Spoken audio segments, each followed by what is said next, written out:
Los Angeles میں خوفناک آتش زدگی سے ایک مکان معجزانہ طور پر محفوظ رہا۔ یہ کس کی ملکیت ہے؟ لاس اینجلس میں ہونے والی خوفناک آتش زدگی سے جہاں ہزاروں گھر جل کر راکھ ہو گئے، وہاں ایک گھر ایسا بھی ہے جو معجزانہ طور پر بالکل صحیح سلامت رہا۔ لاس اینجلس میں لگنے والی آگ نے چند روز میں ہی تاریخی شہر کو کھنڈر میں تبدیل کر دیا۔ امریکی حکام کے مطابق لاس اینجلس میں آتش زدگی کے باعث اب تک 16 افراد کی ہلاکت کی تصدیق ہو چکی ہے، جبکہ 12,000 مکانات جل کر راکھ اور 37,000 ایکڑ اراضی تباہ ہو چکی ہے۔ لاس اینجلس میں تاریخ کی بدترین آگ پر قابو نہ پایا جا سکا، ہلاکتوں کی تعداد 16 ہو گئی۔ 13 افراد تاحال لاپتہ ہیں، جن کی تلاش کا کام جاری ہے، جبکہ رات کے اوقات میں لوٹ مار کی وارداتوں کے باعث متاثرہ علاقے میں کرفیو نافذ کر دیا گیا ہے۔ خوفناک آتش زدگی کے باعث جہاں سب کچھ جل کر راکھ ہو گیا، وہیں ایک حیران کر دینے والی تصویر بھی سامنے آئی، جس میں ایک مکان کو بالکل صحیح حالت میں دیکھا جا سکتا ہے، جبکہ آس پاس کے تمام مکانات مکمل تباہ ہو گئے ہیں۔ آتش زدگی میں بچ جانے والا یہ گھر امریکی سرمایہ کار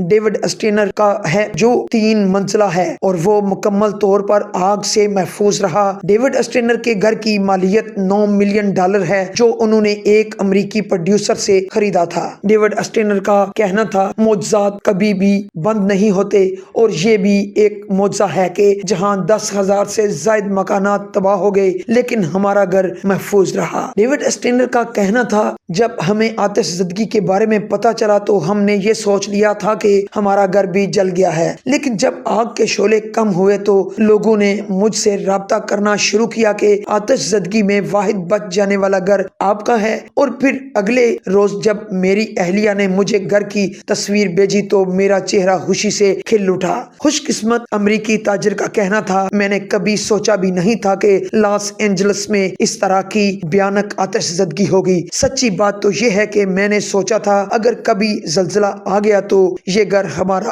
آخری ٹھکانہ ہوگا۔ ڈیوڈ اسٹینر کا گھر مکمل طور پر آگ اور زلزلہ پروف ہے، حتیٰ کہ اس کی چھت بھی آگ سے بچاؤ کے مطابق بنائی گئی تھی، اور یہی وجہ ہے کہ 3 منزلہ گھر مکمل طور پر محفوظ رہا۔ اس حوالے سے امریکی تاجر کا کہنا ہے، انہیں اپنا گھر بچ جانے کی خوشی ضرور ہے، لیکن جن لوگوں کے گھر جل گئے ان کے لیے دعا گو ہوں۔ HDN کھاریاں۔